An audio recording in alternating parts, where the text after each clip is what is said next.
Bonjour, je suis contente de vous retrouver pour la vidéo de la semaine pour te rapprocher de ton âme. Je suis Amel Léger et mon métier c'est de t'accompagner à activer la conscience de ton âme pour découvrir la mission de ton âme et la déployer en restant aligné avec elle et déployer ton activité, ton business.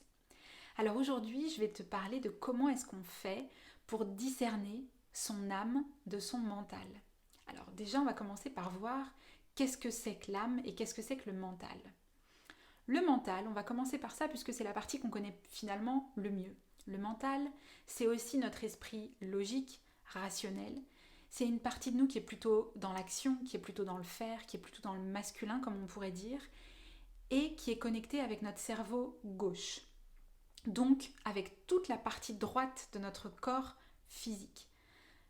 Je te donne ces éléments-là, on verra plus tard à quoi ils te servent. Tu peux déjà les poser dans un coin. C'est une partie qui est logique donc et qui est rationnelle et qu'on a appris à développer. On a beaucoup appris à développer cette partie-là, aussi bien dans l'éducation classique que dans l'éducation de nos parents. C'est non, faut pas faire ça comme ci, il faut faire ça plutôt comme ça. Non, ça on ne peut pas le faire parce que, et puis ça, il faut plutôt faire comme ça parce que, voilà, les choses sont carrées, sont cadrées, voilà, c'est comme ça. L'autre partie, l'âme, c'est aussi notre intuition, c'est aussi écouter notre cœur, c'est aussi, comment est-ce qu'on pourrait l'appeler, écouter notre petite voix, c'est aussi ça, notre petite voix, c'est aussi cette partie-là de nous, c'est notre essence. C'est la partie d'où on vient. C'est la partie de nous qui est au-delà du monde physique. Et donc c'est aussi une partie de nous qui est connectée à notre cerveau gauche, pour le coup, et qui est connectée, du coup, alors je dis pas de bêtises ou pas? Eh ben non, j'ai dit des bêtises. Le cerveau droit, je les mélange toujours, c'est rigolo, après toutes ces années, je mélange toujours. Donc, l'intuition, c'est le cerveau droit et c'est le côté gauche du corps. Le mental, c'est le cerveau gauche. Ah si, c'est ce que j'ai dit tout à l'heure. Le mental, c'est le cerveau gauche du coup et c'est le côté droit du corps. Voilà.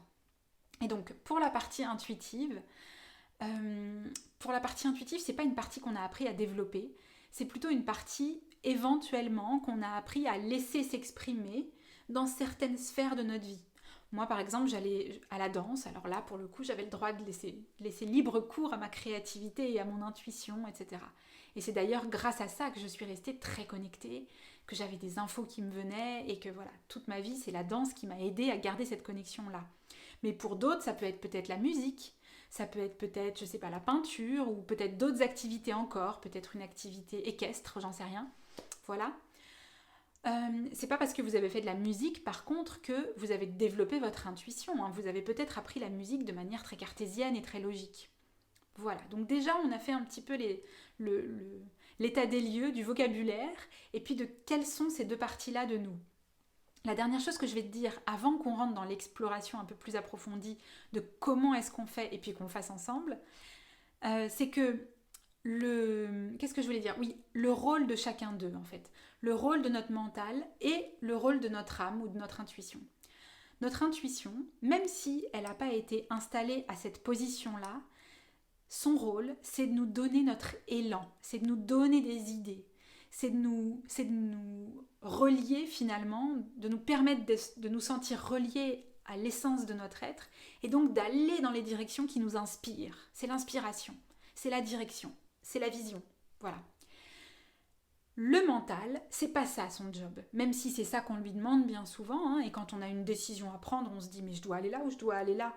Et du coup, on essaie de le prendre de manière logique et puis on fait des listes de plus, de moins, de machin comme ça, alors qu'il suffit d'écouter l'intuition quand on a des décisions à prendre. C'est elle qui nous guide.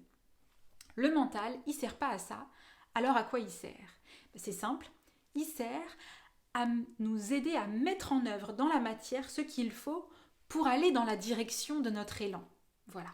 T'as envie d'aller par là? Ok, bon alors qu'est-ce qu'il faut qu'on fasse? Ah bah alors on va faire ci, puis on va faire ça, puis on va faire ci, puis on va faire ça. Là, le mental, il est doué. Il faut juste réussir à le mettre au service de notre âme.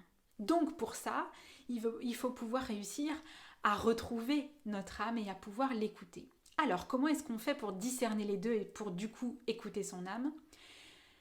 La réponse, elle est extrêmement simple et elle tient pas du tout dans une explication logique, elle tient dans le ressenti. Si jamais vous dites par exemple, j'écoute mon intuition parce que...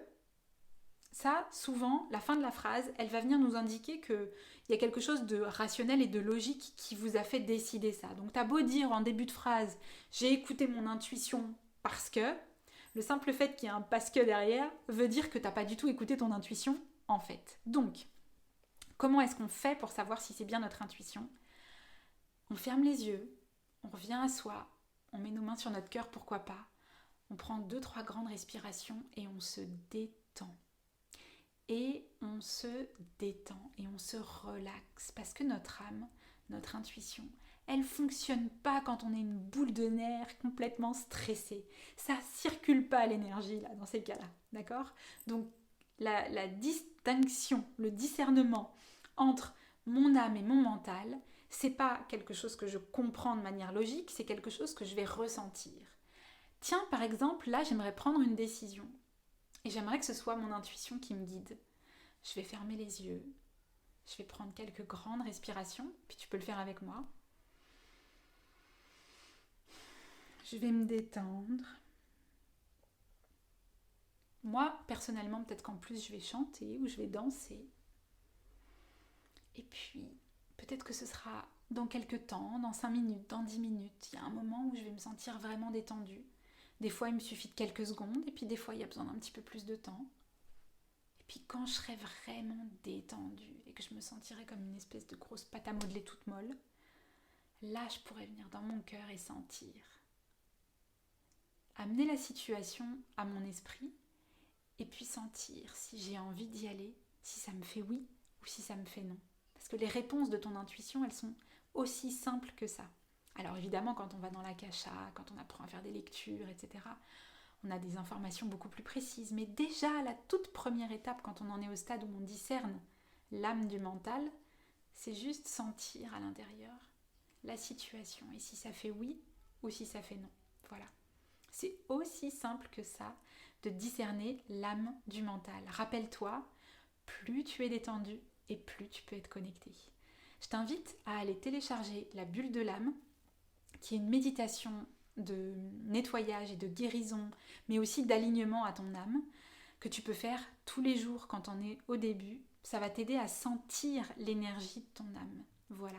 Je te fais un gros bisou et je te dis à la prochaine pour la prochaine vidéo.